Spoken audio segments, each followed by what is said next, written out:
I grow flowers without synthetics, fertilizers in garden beds where our lawns previously existed. There's about 800 square feet of new garden beds behind me that are going to be more or less native plants. Community garden is great in bringing people together. We would have about 250,000 shrubs, and we'd have close to 50,000 trees. So we're standing in a 4-year-old plantation of haskap, also known as honeyberry. There is such an abundance just like waiting for me to discover.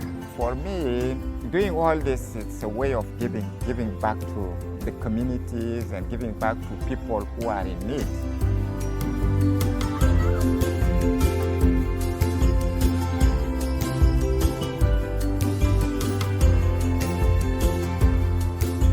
It's incredible to have now the empowering knowledge that the difference I can make is substantial and it's real. I do it because I love it.